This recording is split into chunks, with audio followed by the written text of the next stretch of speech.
పరిశుద్ధ గ్రంథము ఆదికాండము 21వ అధ్యాయము. యెహోవా తాను చెప్పిన ప్రకారము శారాను దర్శించెను. యెహోవా తానిచ్చిన మాట చెప్పున శారాను గురించి చేసెను.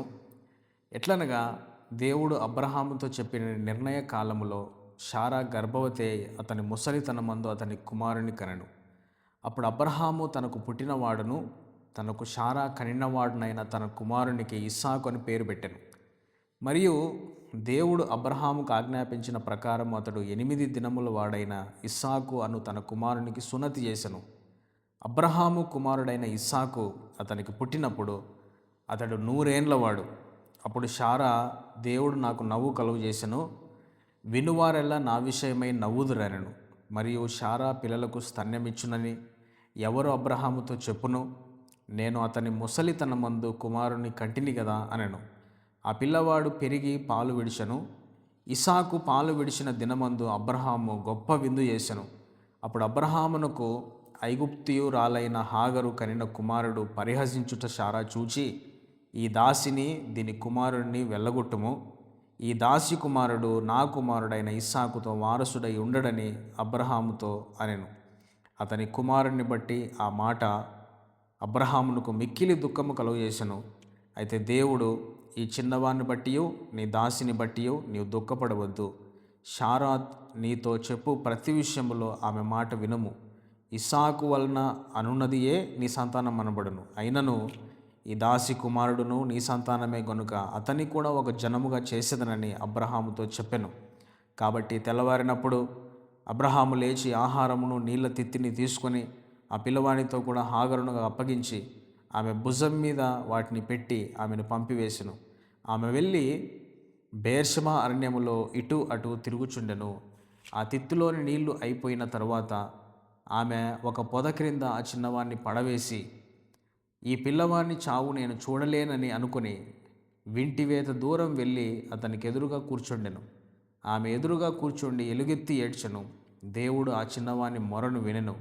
అప్పుడు దేవుని దూత ఆకాశం నుండి హాగరుని పిలిచి, హాగరు, నీకేం వచ్చినది? భయపడకుము, ఆ చిన్నవాడున్న చోట దేవుడు వాని స్వరము విని ఉన్నాడు. నీవు లేచి ఆ చిన్నవాణ్ణి లేవనెత్తి నీ చేత పట్టుకునము, వారిని గొప్ప జనముగా చేసేదనని ఆమెతో అనెను. మరియు దేవుడు ఆమె కన్నులు తెరిచినందున ఆమె నీళ్ల ఊట చూచి వెళ్ళి ఆ తిత్తిని నీళ్లతో నింపి చిన్నవానికి త్రాగనిచ్చెను. దేవుడు ఆ చిన్నవానికి తోడై ఉండెను. అతడు పెరిగి పెద్దవాడై అరణ్యములో కాపురముండి విలుకాడాయను. అతడు పారాను అరణ్యంలో ఉన్నప్పుడు అతని తల్లి ఐగుప్తు దేశం నుండి ఒక స్త్రీని తెచ్చి అతనికి పెళ్లి చేసెను. ఆ కాలమందు అబీమెలెకును అతని సేనాధిపతి అయిన ఫీకోలును అబ్రాముతో మాట్లాడి, నీవు చేయు పనులన్నిటిలోనూ దేవుడు నీకు తోడై ఉన్నాడు గనుక నీవు నన్నైనను నా పుత్ర పాత్రులైనను వచింపక నేను నీకు చేసిన ఉపకారము చెప్పున నాకును నీకు పరదేశినై ఉన్న ఈ దేశమునకు చేసేదవని దేవుని పేరట ఇక్కడ నాతో ప్రమాణము చేయమని చెప్పాను. అందుకు అబ్రహాము ప్రమాణము చేసేదనను. అబీమెలెకు దాసులు బలాత్కారంగా తీసుకున్న నీళ్ల బావి విషయమై అబ్రహాము అబీమెలెకును అపేక్షింపగా, అబీమెలెకు, ఈ పని ఎవరు చేసిరో నేను ఎరుగను, నీవును నాతో చెప్పలేదు, నేను నేడే గాని ఈ సంగతి వినలేదని చెప్పగా, అబ్రహాము గొర్రెలను గొడ్లను తెప్పించి అబీమెలెకు ఇచ్చెను. వారిద్దరూ ఇట్లు ఒక నిబంధన చేసుకొనిరి. తర్వాత అబ్రహాము తన గొర్రెల మందలో నుండి 7 పెంటి పిల్లలను వేరుగా నుంచెను గనుక అబీమెలెకు అబ్రహాముతో, నీవు వేరుగా ఉంచిన ఆ 7 గొర్రె పిల్లలు ఎందుకని అడిగాను. అందుకు అతడు, నేనే ఈ బావిని త్రవ్వించినందుకు నాకు సాక్షార్థంగా ఈ 7 గొర్రె పిల్లలను నీవు నా చేత పుచ్చుకొనవలనని చెప్పాను.